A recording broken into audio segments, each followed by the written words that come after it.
Durante el siglo I a.C., la región de Judea se encontraba bajo la constante presión de la ocupación romana, viviendo un periodo de grandes transformaciones en todos los aspectos, político, religioso y cultural. La influencia del Imperio Romano, con su poder militar y sistema de tributación, impuso severas limitaciones a la autonomía de la región, especialmente en lo relacionado con las figuras de autoridad locales. El Templo de Jerusalén, que era el centro espiritual del pueblo judío, también se convirtió en el epicentro de luchas y disputas de poder. No solo era un lugar sagrado, sino una institución de gran relevancia política y económica.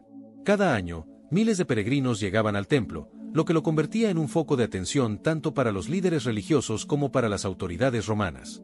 Los sumos sacerdotes, particularmente aquellos con la responsabilidad de dirigir el templo, se veían obligados a equilibrar sus deberes espirituales con la necesidad de mantener buenas relaciones con los romanos para asegurar la estabilidad política y social de la región.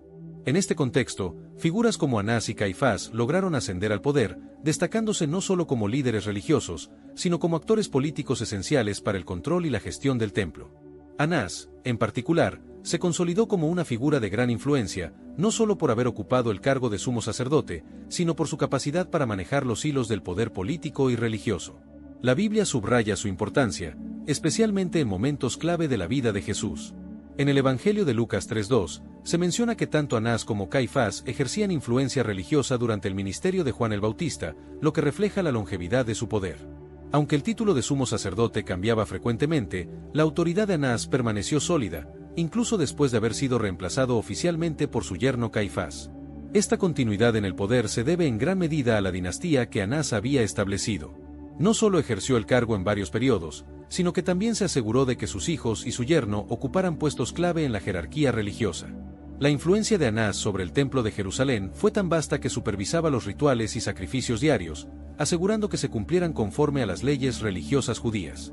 En el Evangelio de Juan 18:1, podemos ver cómo la autoridad de Anás sigue siendo relevante, cuando Jesús es llevado primero tras su arresto, a pesar de que en ese momento Caifás era el sumo sacerdote oficial. El poder de Anás y su familia en el ámbito religioso no solo refleja las complejas relaciones entre los judíos y los romanos, sino también la estrategia política detrás de su ascenso. Al asegurar la continuidad de su dinastía, Anás no solo mantenía la pureza de los rituales, sino que también construía un puente político crucial para la supervivencia del pueblo judío bajo el dominio romano. Su yerno Caifás jugaría un papel clave más tarde en el juicio de Jesús, destacando aún más la intersección de lo religioso y lo político en esa época. Hola. Antes de comenzar, te invito a que te quedes hasta el final de este video, ya que tenemos una historia increíble que no querrás perderte. No olvides interactuar en los comentarios y suscribirte al canal para no perderte ningún contenido nuevo. Además, al final de este video te dejaré 2 recomendaciones en los cards que no puedes dejar de ver. ¡Vamos allá! Además de su notable influencia religiosa, Anás también tenía un control significativo sobre las finanzas del Templo de Jerusalén, lo que le otorgaba una posición aún más poderosa. Entre sus responsabilidades, se encontraba la gestión del sistema de cambio de moneda, un servicio esencial para los peregrinos que viajaban desde lugares lejanos. Estos visitantes necesitaban cambiar su moneda local por la que se utilizaba en las ofrendas del templo, lo que generaba un flujo constante de dinero.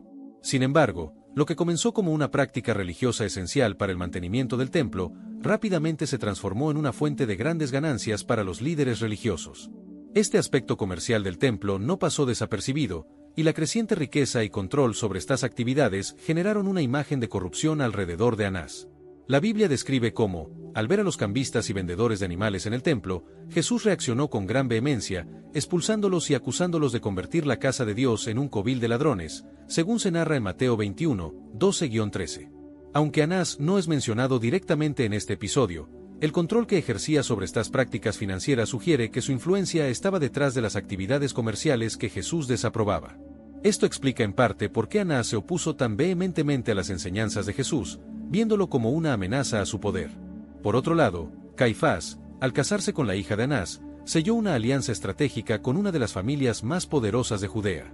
La designación de Caifás como sumo sacerdote no solo fue un paso religioso, sino también una clara afirmación de poder dentro de la élite sacerdotal. La dinastía que Anás había creado garantizó que tanto él como sus descendientes tuvieran control sobre el sumo sacerdocio durante generaciones. La sucesión del cargo entre Anás, sus 5 hijos y, ahora, su yerno Caifás, demuestra cómo el poder político y religioso estaban profundamente entrelazados en esa época, con una línea de influencia que se mantenía casi ininterrumpida sobre el templo. Caifás, además de su posición heredada, era conocido por su astucia política y su habilidad para manipular las complejas relaciones entre los judíos y los romanos. Su comprensión de las dinámicas políticas de la época lo ponía en una posición privilegiada, capaz de equilibrar los intereses de Roma con la necesidad de mantener la paz religiosa dentro del templo. Durante el juicio de Jesús, Caifás desempeñó un papel fundamental. En el Evangelio de Juan, Caifás es quien sugiere abiertamente que Jesús debe ser sacrificado para el bien del pueblo, diciendo: «Es mejor que un hombre muera por el pueblo que no que toda la nación perezca». Juan 11:50. Su visión pragmática lo llevó a ver a Jesús como una amenaza que debía ser eliminada, temiendo que su creciente popularidad provocara una revuelta y trajera sobre los judíos la ira de Roma. El contexto religioso de estas figuras también es relevante.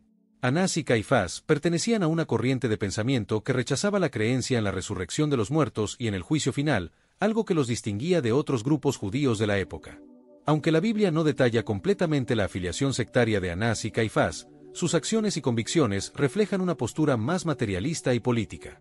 Este enfoque pragmático se alineaba con las creencias de los saduceos, un grupo que negaba la resurrección y se preocupaba más por mantener su poder, posesiones y estatus.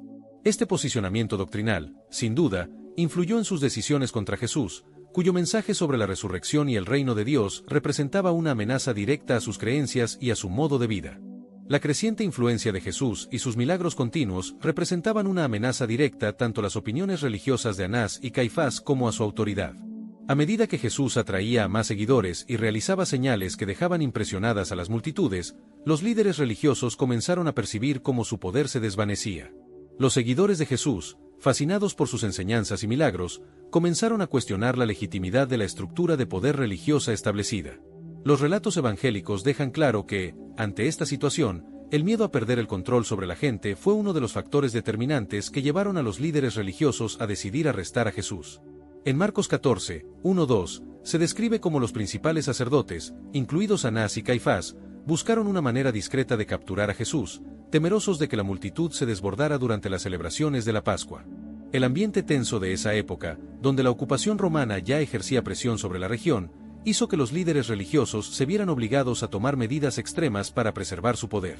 La imagen de Jesús como un líder carismático con el potencial de movilizar a las multitudes contra las autoridades romanas resultaba ser un peligro inminente para el equilibrio político y religioso de Judea. La ocupación romana ya representaba una amenaza constante, y cualquier signo de rebelión popular podría ser rápidamente sofocado por la fuerza. En este contexto, Anás y Caifás vieron en Jesús no solo a un líder religioso desafiante, sino a una verdadera amenaza para su dominio. Las tensiones internas en Judea, sumadas a la opresión romana, crearon un caldo de cultivo en el que cualquier movimiento popular podía desencadenar una revolución. El mensaje de esperanza de Jesús y sus milagros, capaces de alterar el orden establecido, lo convertían en una figura peligrosa para el régimen. Temían que la influencia de Jesús pudiera crecer hasta el punto de provocar una rebelión, lo que inevitablemente llevaría a represalias por parte de Roma. Ante este peligro, Anás y Caifás idearon un plan para neutralizar a Jesús antes de que su poder se consolidara y representara una amenaza real. Sabían que arrestarlo públicamente durante la Pascua podría incitar a los peregrinos y a las multitudes a rebelarse, por lo que decidieron actuar con cautela, optando por un arresto discreto. La oportunidad llegó cuando Judas Iscariote, motivado por el desengaño o la codicia, se ofreció para traicionar a Jesús a cambio de 30 piezas de plata, según se narra en Mateo 26 horas y 16 minutos. Este acto de traición ofreció a los líderes religiosos la oportunidad de capturar a Jesús sin causar disturbios públicos. La detención se llevó a cabo durante la noche, una hora estratégica para evitar que la multitud se enterara y reaccionara. En el jardín de Getsemaní, tal como se relata en Mateo 26, 47-50, un grupo armado enviado por Anás y Caifás, junto con Judas, se acercó a Jesús, y Judas, con un beso previamente acordado, lo entregó. El plan de los líderes religiosos fue ejecutado a la perfección. Jesús fue arrestado en un lugar apartado, sin el respaldo de sus seguidores, lo que garantizó que su detención pasara desapercibida por las multitudes. Después de su arresto, Jesús fue llevado primero ante Anás, lo que subraya la persistente influencia que este exsumo sacerdote seguía ejerciendo tras bambalinas. En Juan 18, 1-13, vemos cómo Anás lo interroga sobre sus enseñanzas y discípulos, buscando justificaciones para su arresto. Posteriormente, Jesús fue trasladado ante Caifás, el sumo sacerdote oficial en ese momento, para enfrentar el Sanedrín, el consejo judío compuesto por los principales líderes religiosos. Caifás, quien ya había declarado en otra ocasión que es mejor que un hombre muera por el pueblo que no que toda la nación perezca, Juan 11:50, manipuló el proceso para presentar las palabras y enseñanzas de Jesús de manera que lo acusaran. Con astucia, Caifás utilizó el juicio para intentar presentar a Jesús como una amenaza que debía ser eliminada para preservar la estabilidad política y religiosa. La figura de Jesús representaba, cada vez más, una amenaza a la estabilidad pública y, por extensión, a la seguridad de la nación judía bajo el dominio romano. Durante el juicio en el Sanedrín, Caifás utilizó testigos falsos para acusar a Jesús de blasfemia, alegando que él había dicho que sería capaz de destruir el templo y reconstruirlo en 3 días, como se relata en Marcos 14, 57-59. Cuando Caifás lo interrogó directamente, preguntándole si era el Cristo, el Hijo de Dios, Jesús respondió afirmativamente. Este fue interpretado como una confesión de blasfemia, un delito castigado con la muerte según la ley judía, Mateo 26, 63-66. Sin embargo, debido a que Judea estaba bajo ocupación romana, el Sanedrín no tenía autoridad para ejecutar la pena de muerte. Por lo tanto, Jesús fue llevado ante Poncio Pilato, el gobernador romano, para que ratificara la sentencia. Ante Pilato, Caifás y otros líderes religiosos presionaron para que Jesús fuera condenado a la crucifixión, argumentando que él se autoproclamaba rey de los judíos, lo que representaba una amenaza directa para el poder romano, Lucas 23:2. La astucia política de Caifás quedó clara cuando presentó a Jesús como un rebelde contra Roma, lo que aprovechó para manipular el miedo de Pilato a una insurrección y así garantizar la ejecución de Jesús. Aunque Pilato inicialmente se mostró reacio, finalmente cedió a la presión de las autoridades religiosas y la multitud, entregando a Jesús para que fuera crucificado. La crucifixión de Jesús se llevó a cabo bajo la acusación de ser el rey de los judíos, Juan 19:19, una acusación política que pretendía justificar su ejecución ante los ojos de Roma. Sin embargo, para Caifás y Anás, el principal objetivo era preservar el estatus de su linaje, asegurándose de que su posición de poder no se viera amenazada por la creciente influencia de Jesús. Así, la crucifixión de Jesús fue una decisión profundamente política. Caifás y Anás, al manipular el juicio y utilizar a Pilato como una herramienta para ejecutar su voluntad, garantizaron la muerte de Jesús con el fin de proteger sus propios intereses y mantener el orden que les aseguraba poder y privilegios.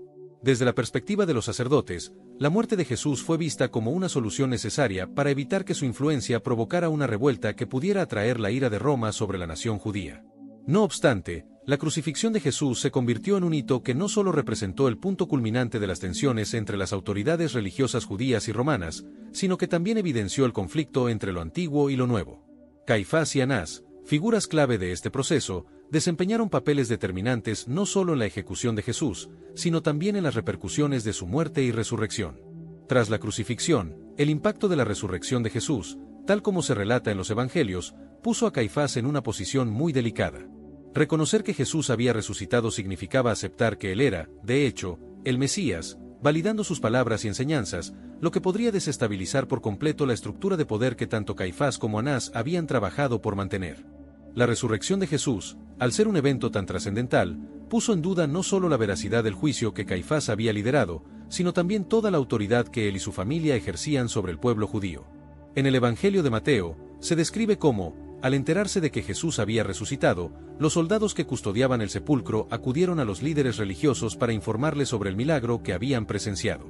En lugar de aceptar lo que había sucedido, Caifás y los demás líderes optaron por sobornar a los soldados para que difundieran la mentira de que los discípulos de Jesús habían robado su cuerpo, Mateo 28:15. Este episodio revela no solo la negativa de Caifás a aceptar la resurrección como un hecho real, sino que su rechazo fue también una negación política de las implicaciones que este evento traía consigo.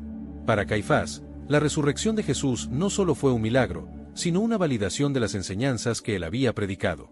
Sin embargo, aceptar este evento habría socavado por completo el juicio que él mismo había orquestado contra Jesús, lo que habría puesto en duda su propio liderazgo y autoridad como sumo sacerdote. De este modo, la resistencia de Caifás fue más allá de un simple desacuerdo teológico, fue una lucha desesperada por mantener el control sobre el pueblo judío y asegurar que el poder continuara en manos de la élite sacerdotal. La resurrección de Jesús significaba la afirmación de su mensaje, un mensaje que Caifás no estaba dispuesto a permitir, ya que eso cuestionaría toda la estructura religiosa que él representaba. Incluso después de la crucifixión, Caifás continuó su oposición activa contra el movimiento cristiano emergente. Con el crecimiento de las comunidades de seguidores de Jesús, se encontró ante un nuevo desafío. El libro de los Hechos nos muestra cómo Caifás desempeñó un papel crucial en la persecución de los cristianos. Esteban, uno de los primeros mártires de la Iglesia, fue arrestado y llevado ante el Sanedrín acusado de blasfemia. Durante su juicio, Esteban pronunció un poderoso discurso en defensa de su fe en Jesús, lo que provocó la furia de los líderes religiosos. Como sacerdote, Caifás probablemente estuvo presente durante este juicio y pudo haber apoyado la decisión de apedrear a Esteban hasta la muerte, Hechos 7, 54-60. Este episodio refleja hasta qué punto Caifás estaba dispuesto a usar su autoridad para suprimir cualquier amenaza que el cristianismo representara para la cohesión de la jerarquía religiosa judía. Sin embargo, las persecuciones no se limitaron solo a figuras prominentes como Esteban. Caifás también habría autorizado la captura de otros seguidores de Jesús, como se describe en Hechos 4, cuando Pedro y Juan fueron arrestados después de curar a un hombre cojo. Al ser llevados ante el Sanedrín para ser interrogados, Caifás, nuevamente presente, se vio enfrentado a la creciente audacia de los apóstoles, quienes continuaban predicando la resurrección de Jesús a pesar de las amenazas e intimidaciones. Pedro, en un acto de desafío, declaró firmemente: «Es necesario obedecer a Dios antes que a los hombres», Hechos 5:29. Este enfrentamiento directo simboliza la creciente resistencia de los primeros cristianos a la autoridad de Caifás y su negativa a someterse a la presión del Sanedrín. Por su parte, Anás, aunque ya no ocupaba oficialmente el cargo de sumo sacerdote, continuó ejerciendo una gran influencia, ya que seguía siendo el patriarca de una poderosa dinastía sacerdotal. Su autoridad perduró incluso después de la crucifixión de Jesús, y siguió siendo una figura destacada en el Templo de Jerusalén. La fama de Anás, que estaba vinculada tanto a la corrupción como a sus prácticas religiosas, continuó siendo un factor relevante en la dinámica de poder en Judea. Las acciones de Anás, aunque en su momento parecían garantizar la perpetuidad de su poder, lo convirtieron en una figura sumamente controvertida. A pesar de su resistencia al paso del tiempo, la continuidad de su influencia tras la muerte de Jesús refleja la durabilidad de la estructura de poder que él había creado en torno a su familia. Sin embargo, a pesar de esta notable resiliencia, el destino de Anás cambió drásticamente con el transcurso de los años. Los registros históricos apuntan a que, hacia el año 70 después de Cristo, tuvo lugar la Gran Revuelta Judía, también conocida como la Revolta de los Judíos. Aunque los romanos habían concedido cierta autonomía religiosa a los judíos, sus políticas económicas y la interferencia directa de los procuradores romanos en los asuntos locales alimentaron el resentimiento de la población. El aumento de los impuestos romanos, sumado a la corrupción de figuras como el infame Cayo Floro, exacerbó la insatisfacción popular. Los judíos, quienes valoraban profundamente su autonomía religiosa y cultural, no podían tolerar más las intervenciones romanas, viéndolas como un ataque directo a sus tradiciones y creencias. This podcast is brought to you by Carvana. Carvana lets you buy your next car on your terms. Explore a massive inventory online, filter for what matters, and find your perfect match. Then choose delivery to your home or pick it up at one of Carvana's iconic car vending machines. Every car also comes with a 7-day money-back guarantee, so you can make sure it's the right fit. Buy your car on Carvana. Delivery or pickup fees may apply. Limitations and exclusions may apply. See our 7-day return policy at Carvana.com. Carvana. La gota que colmó el vaso fue el saqueo del tesoro del templo por parte de Floro en el año 66 después de Cristo, un acto considerado como un sacrilegio, que sirvió como chispa para el estallido del conflicto. La revuelta comenzó en Jerusalén, donde los judíos lograron inicialmente expulsar a la guarnición romana y establecer un gobierno provisional. No obstante, la respuesta de Roma fue implacable. El general Vespasiano, junto con su hijo Tito, fue enviado para sofocar la rebelión. Los romanos utilizaron su superioridad militar para atacar las principales ciudades de Judea, y en el 70 después de Cristo, sitiaron Jerusalén. La ciudad sufrió un cerco largo y brutal, marcado por la hambruna, enfermedades y luchas internas entre las diferentes facciones judías. Cuando los romanos finalmente lograron romper las defensas de la ciudad, saquearon y destruyeron el templo de Jerusalén. La destrucción fue total, y las consecuencias fueron devastadoras tanto espiritual como políticamente para el pueblo judío. Miles de judíos perdieron la vida, y muchos más fueron vendidos como esclavos o dispersados por el Imperio Romano, iniciando así una diáspora que duraría siglos. En medio de este caos, el sumo sacerdote Anás también perdió la vida. Flavio Josefo, un historiador judío de la época, relata que los romanos, en su campaña para sofocar la revuelta, mataron a muchas figuras prominentes, entre ellas Anás, como parte de su estrategia para desmantelar la estructura de liderazgo judía. Esta muerte violenta marcó el fin de la vida de Anás, pero su influencia y la dinastía que había fundado no fueron olvidadas. Su participación activa en los eventos que llevaron a la crucifixión de Jesús y su constante oposición al movimiento cristiano aseguraron que Anás fuera recordado como una de las figuras más emblemáticas en la historia religiosa de Judea. El destino de Caifás, por su parte, también está rodeado de misterio.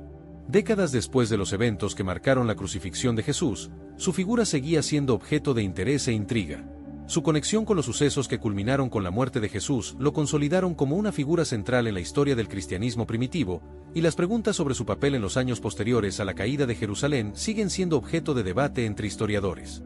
Una fascinante excavación arqueológica reveló el hallazgo de un túmulo familiar en el sur de Jerusalén.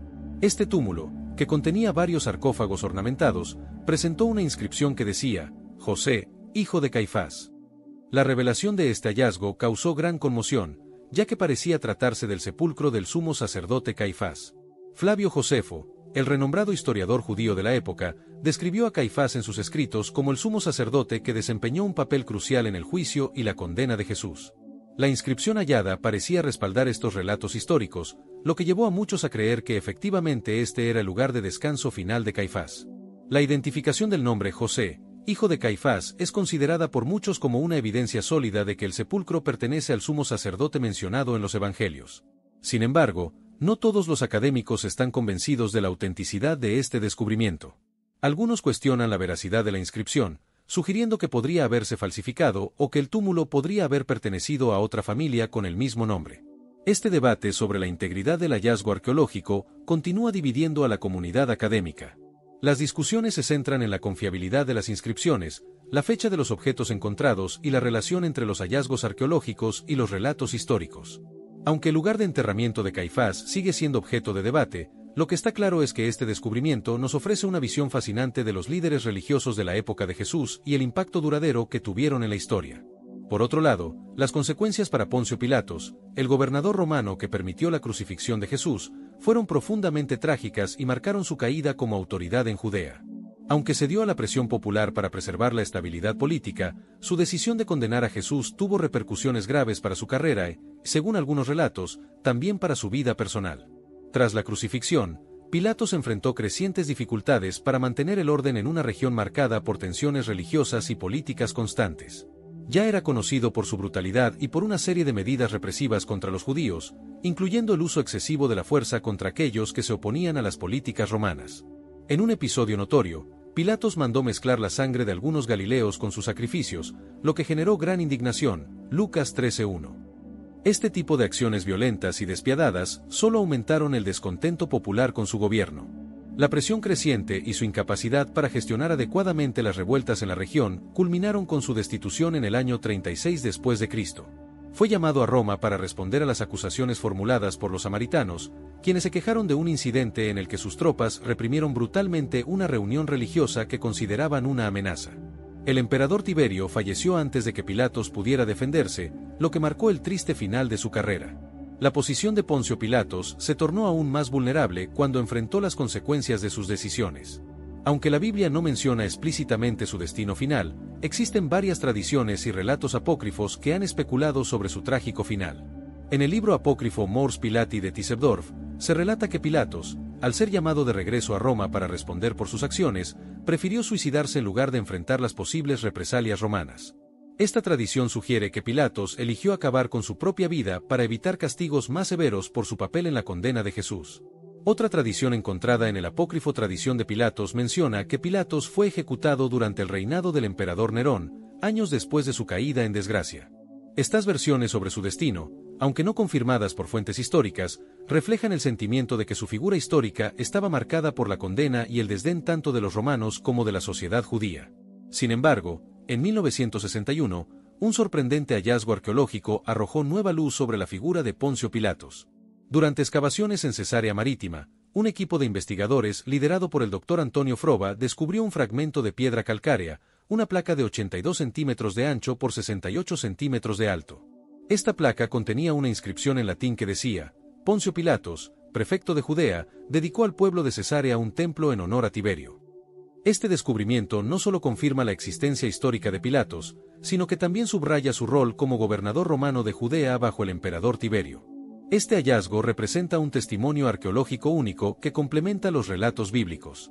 En el Evangelio de Lucas, Pilatos es identificado como el gobernador romano de Judea durante el reinado de Tiberio César, y esta inscripción corrobora la correspondencia entre la narrativa bíblica y los registros históricos. Este hallazgo no solo refuerza la existencia de Pilatos como una figura histórica real, sino que también destaca su implicación activa en las actividades políticas y religiosas de la época.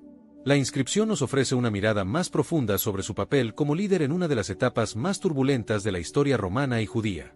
Este descubrimiento arqueológico también nos invita a reflexionar más profundamente sobre la figura de Pilatos, cuyas decisiones durante el juicio de Jesús siguen siendo objeto de intensos debates morales y espirituales.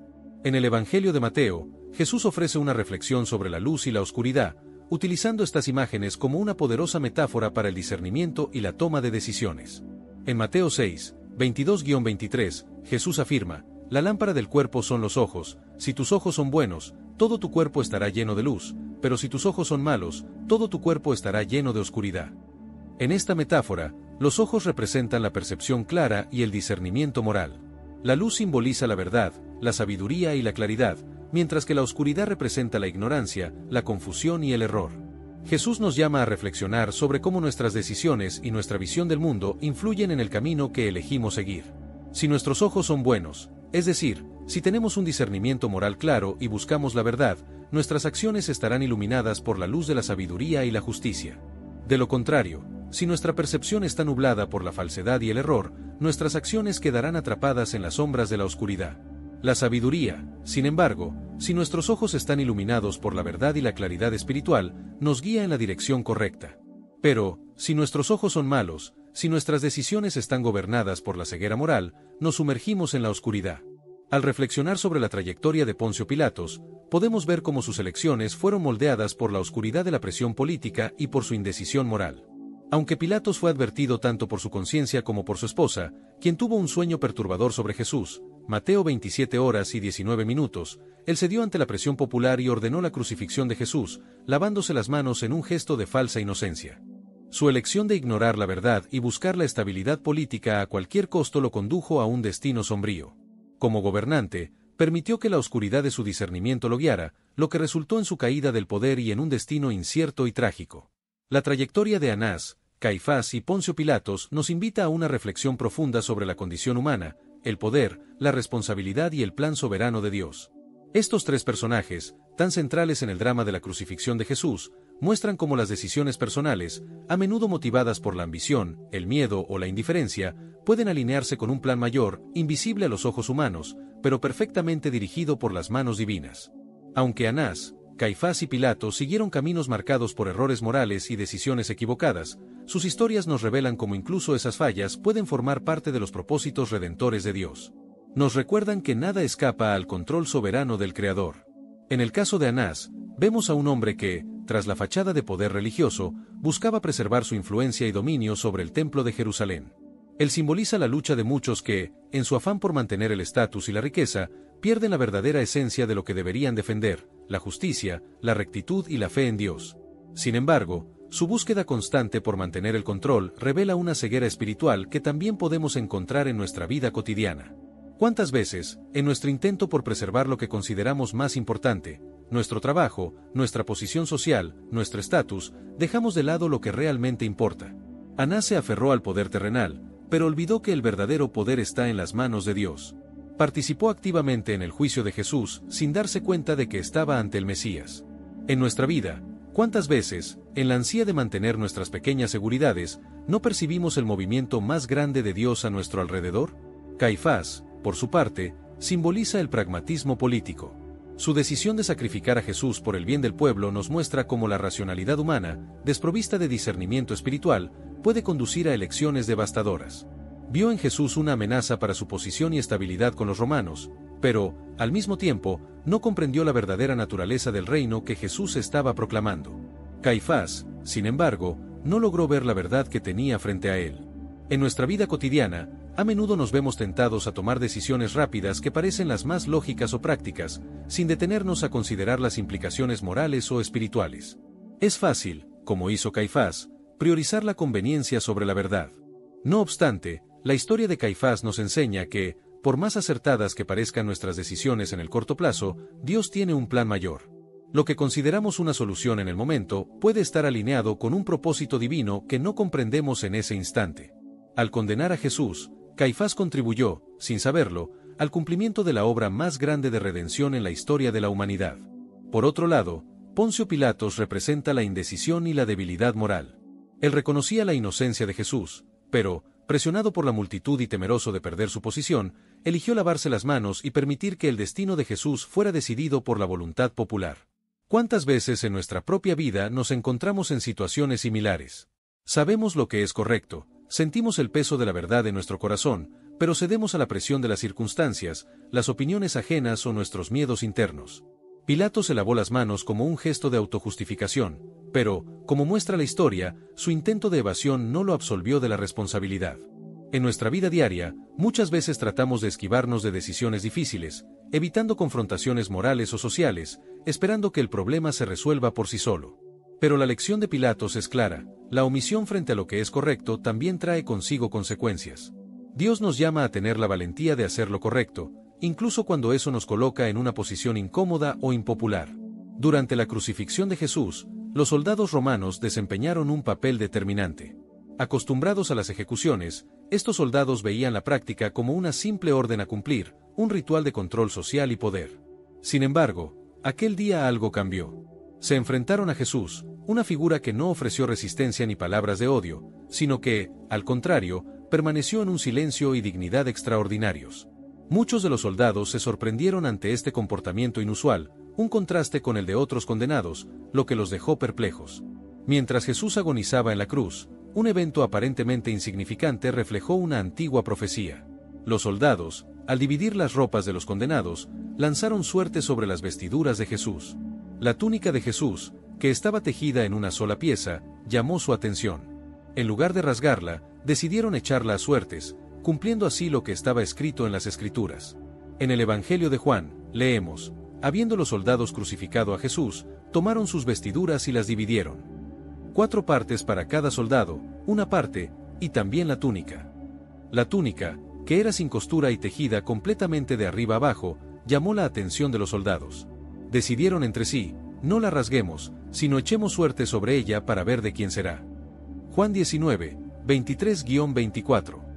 Este momento, aunque aparentemente simple, estaba profetizado y se convirtió en un testimonio de lo que las Escrituras habían anunciado. Incluso en medio del desprecio y la humillación, Jesús mantuvo su postura serena y su dignidad. Desde el inicio de su misión en la tierra, Jesús enfrentó innumerables injusticias y persecuciones, pero su crucifixión representó el punto culminante de esas pruebas. Las falsas acusaciones y el escarnio de aquellos que lo juzgaban expusieron la profundidad de la injusticia cometida contra él. Sin embargo, su respuesta silenciosa y resignada ante la violencia no solo reveló su inocencia, sino también la profundidad de su naturaleza divina. Jesús demostró un carácter que no se tambaleaba ni siquiera frente a la más cruel de las puniciones. Desde el momento en que fue llevado ante el sumo sacerdote y el Sanedrín, Jesús enfrentó acusaciones fabricadas en un juicio cuyo resultado ya había sido decidido de antemano.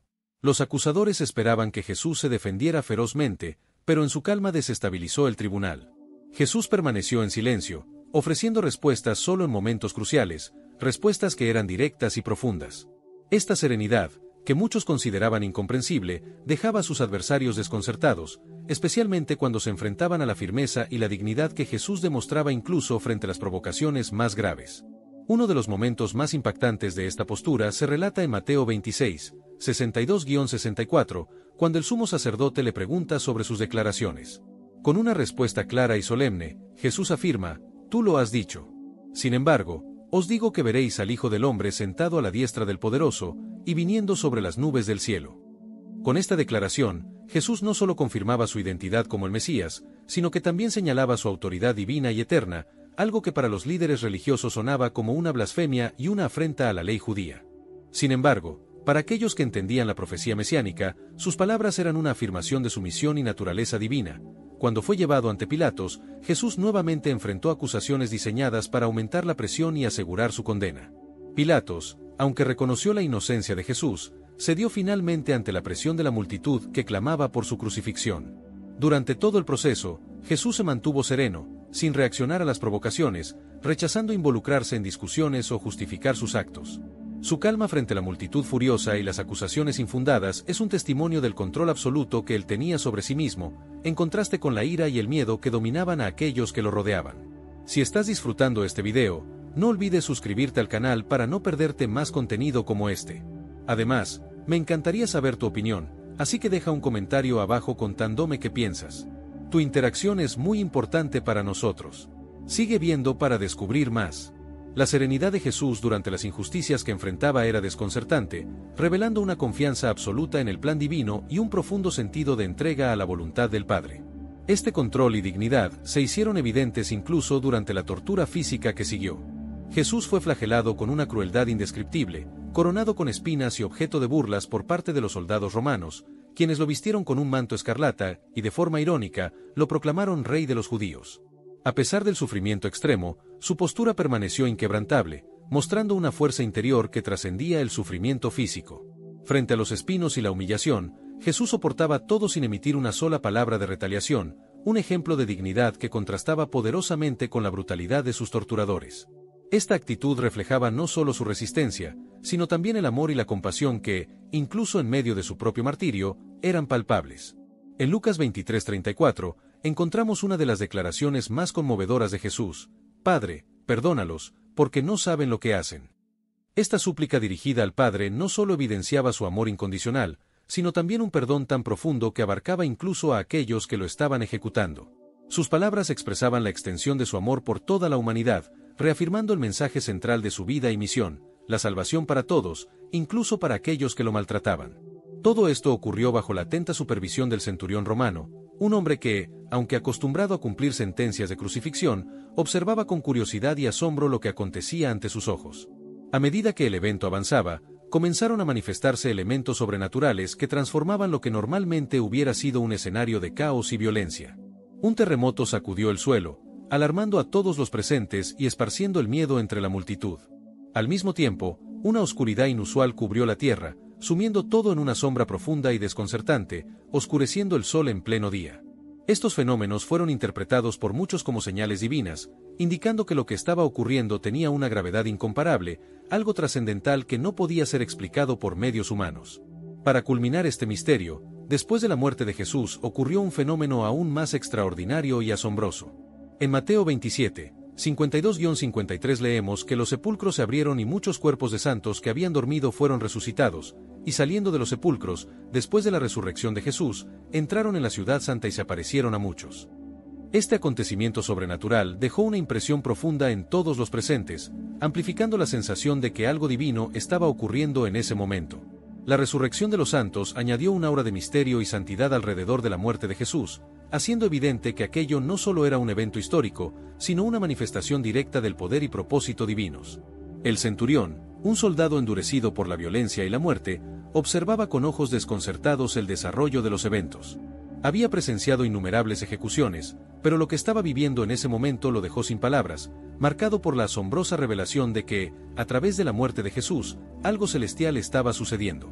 Este hombre, que había sido testigo de tanta violencia, se encontraba ahora ante un misterio que superaba su comprensión humana, algo tan grande que la muerte misma parecía ser superada por el poder de la vida divina. El centurión, acostumbrado a presenciar ejecuciones y torturas, sabía que esta crucifixión era diferente. Todo a su alrededor apuntaba hacia un propósito mayor, dejando una marca indeleble incluso en un hombre entrenado para ignorar tanto el dolor como la compasión. La vida militar había formado al centurión para manejar la brutalidad cotidiana, tornándose inmune a la violencia y a la agonía que lo rodeaban. Era un soldado endurecido, un hombre experimentado que había sido testigo de innumerables ejecuciones y sufrimientos sin mostrar la más mínima emoción. Sin embargo, lo que presenció en ese día oscuro en el Gólgota superó todos los límites de su comprensión. La crucifixión de Jesús, inicialmente vista como simplemente una ejecución más, reveló ser un evento colmado de misterios y manifestaciones que sacudieron las creencias más arraigadas del centurión y sus hombres.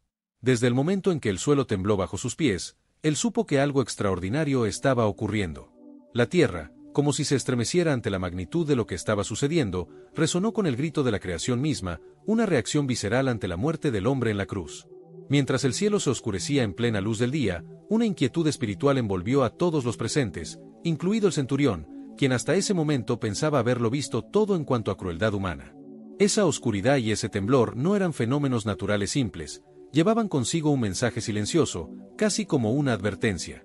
Al mirar a Jesús, la perspectiva del centurión comenzó a cambiar. Acostumbrado a ver únicamente el aspecto físico y brutal de los conflictos, empezó a percibir algo más allá de lo visible. En Jesús, reconoció una presencia que desafiaba su propia realidad, algo que su mente, entrenada en la obediencia militar y la racionalidad, no podía explicar. En ese momento, al contemplar la mirada serena y compasiva de Jesús, el centurión sintió una conexión profunda, como si por primera vez estuviera viendo un destello de la verdad que trasciende el entendimiento humano. Al ver a Jesús resistiendo sin maldecir, sin luchar, comenzó a cuestionar todo lo que sabía acerca de la fuerza y el poder. Hasta ese instante, el centurión había creído que la fuerza residía en la dominación y el control, pero al enfrentarse a la figura de Jesús, reconoció una fuerza que iba más allá de lo físico. Una fuerza que se expresaba en su calma, en su compasión, y sobre todo, en su disposición a perdonar. Cuando Jesús clamó al Padre, «Perdónalos, porque no saben lo que hacen», aquellas palabras penetraron el alma del centurión. Se vio a sí mismo pensando en el verdadero significado del poder, no como autoridad sobre otros, sino como un tipo de amor incomprensible, capaz de perdonar incluso a quienes lo maltrataban. Y entonces, casi sin darse cuenta, pronunció las palabras que jamás habría esperado salir de su boca: «Verdaderamente este era el Hijo de Dios».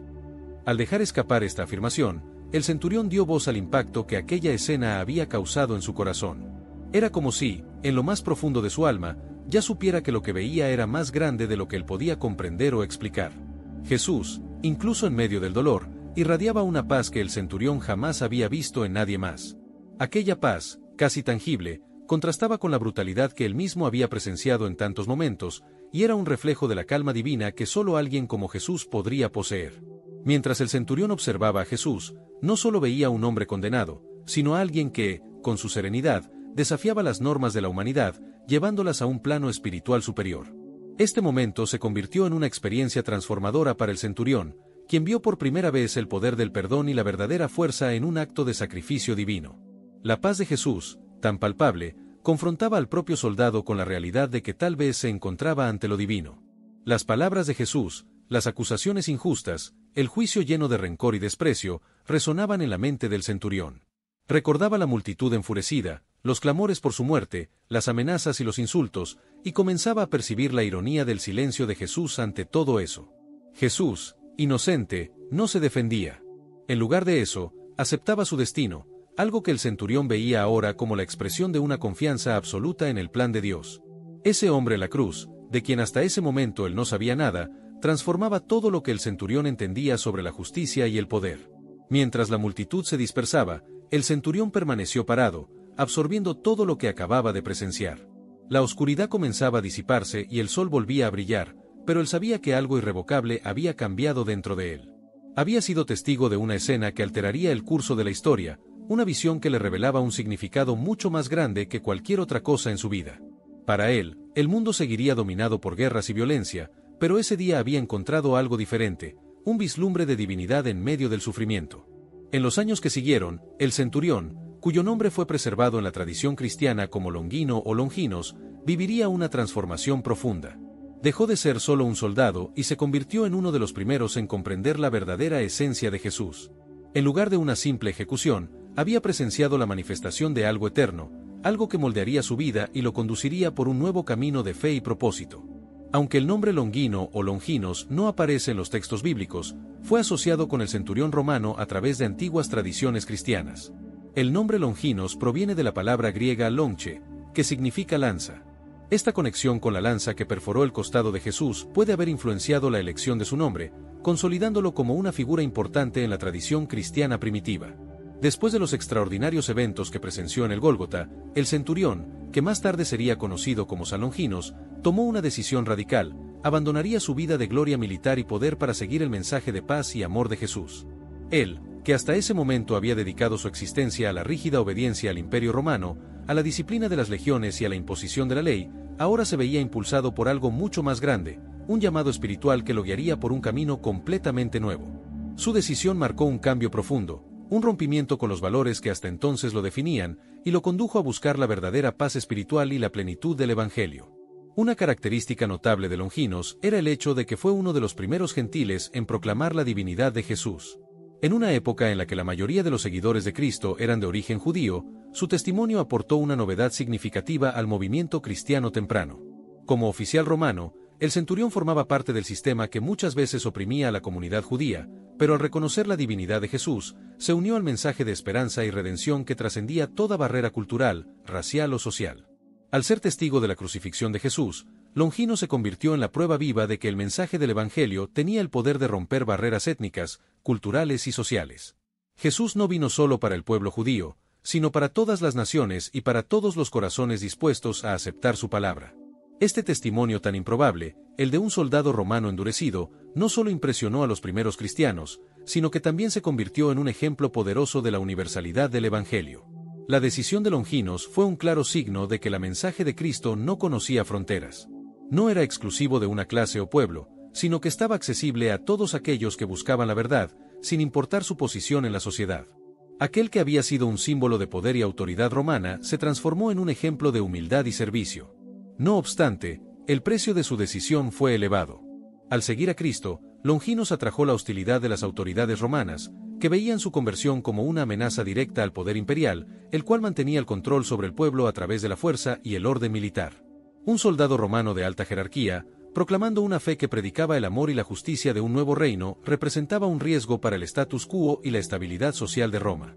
Las autoridades, temiendo que su ejemplo influyera en otros soldados y civiles, decidieron actuar con severidad. Utilizaron amenazas e interrogatorios para tratar de disuadirlo de su fe.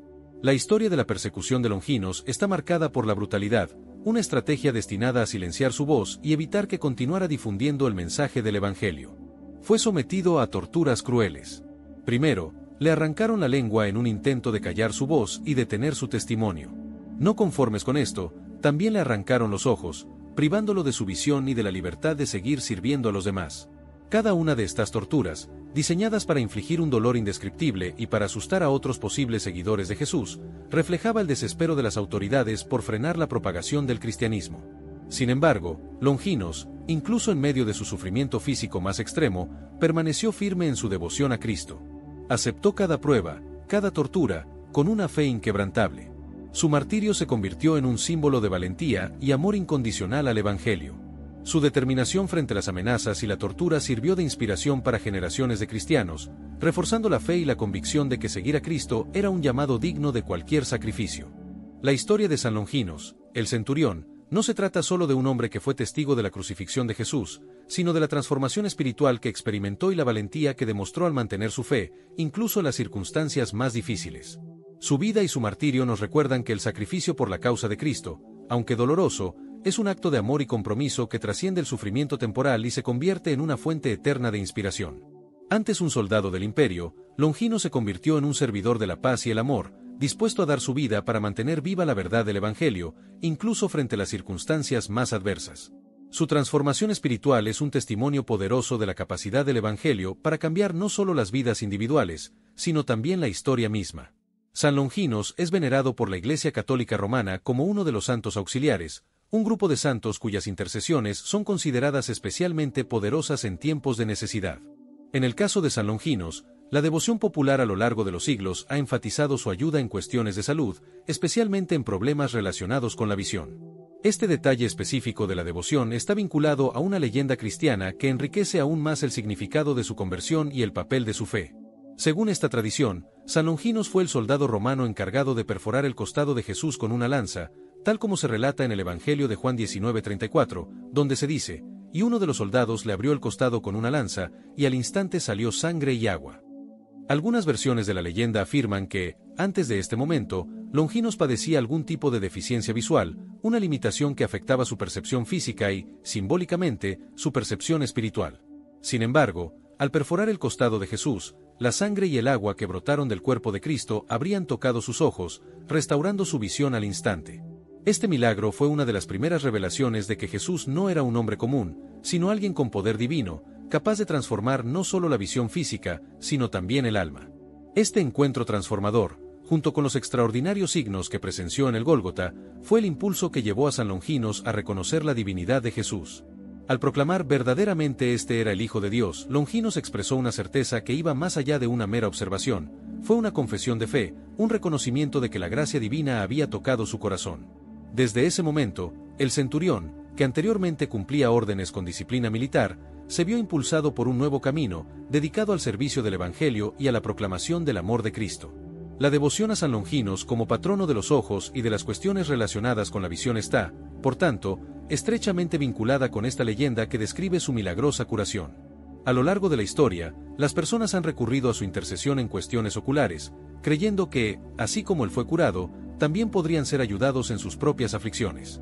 Aunque esta historia de su curación no está explícitamente registrada en la Biblia, forma parte de una rica tradición cristiana que preserva el impacto espiritual de su conversión y su martirio, como un ejemplo de fe inquebrantable. En muchos países, San Longinos es invocado para ayudar a encontrar objetos perdidos. La tradición popular incluye un pequeño ritual, en el que, al pedir su ayuda, los devotos prometen dar 3 saltos de gratitud después de encontrar lo que han perdido. Esta devoción es una expresión del reconocimiento de su intercesión en las pequeñas aflicciones cotidianas, y la práctica es especialmente común en países de América Latina, como Brasil, donde San Longinos es conocido por su poder para ayudar en situaciones cotidianas, mostrando que incluso en los momentos más humildes, la fe puede traer consuelo y milagros. En Europa, existen diversas iglesias y santuarios que afirman poseer reliquias de San Longinos. Entre los lugares más conocidos está la Basílica de Santo Agustín en Roma, donde se cree que se preservan partes de sus restos mortales. Estos sitios se han convertido en destinos de peregrinación para los devotos que buscan su intercesión, especialmente en cuestiones de salud ocular y visión espiritual. Además de ser invocado para ayudar en la búsqueda de objetos perdidos, San Longinos es venerado como patrono de los cirujanos, una conexión que puede derivar de su papel como el soldado que perforó el costado de Jesús con la lanza. Su devoción en casos de salud ocular también refleja la creencia de que fue curado de una deficiencia visual en el momento de su encuentro con Cristo, lo que lo convierte en un símbolo de restauración y claridad espiritual.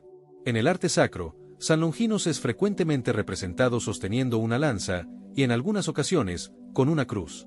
Esta representación destaca su papel como el soldado que perforó el costado de Jesús, mientras que la cruz simboliza su conversión y martirio. En algunas representaciones, también aparece con la mano sobre los ojos, haciendo referencia al milagro que restauró su visión, subrayando la conexión entre su curación y su conversión. El ejemplo de San Longinos es más que una narración sobre la restauración de su visión física, es una metáfora de la transformación espiritual que el Evangelio puede proporcionar. La historia del centurión enseña que la gracia de Dios no conoce límites y puede tocar incluso los corazones más distantes, revelando un propósito y un llamado mayores. Incluso un soldado romano que inicialmente veía en Jesús solo a un prisionero condenado a muerte, terminó siendo transformado por la revelación de la verdadera identidad de Cristo. Su trayectoria nos recuerda que el amor redentor de Jesús tiene el poder de romper las barreras del pasado, ofreciendo cura, propósito y una nueva dirección para aquellos que se abren a la mensaje del Evangelio. La historia de San Longinos anima a todos los que la escuchan a buscar en Jesús la cura y la esperanza, sin importar quiénes sean o lo que hayan vivido. Nos invita a reconocer que, al igual que aquel centurión en el Calvario, podemos encontrar redención si nos entregamos al amor incondicional de Cristo, permitiendo que su gracia transforme nuestra visión tanto física como espiritual, y nos guíe hacia una vida con verdadero propósito. A menudo buscamos estabilidad, reconocimiento y éxito según los estándares del mundo, pero la vida del centurión nos muestra que la verdadera realización se encuentra al abrazar una misión divina que trasciende los logros materiales y nos lleva a vivir para algo mucho mayor que nosotros mismos.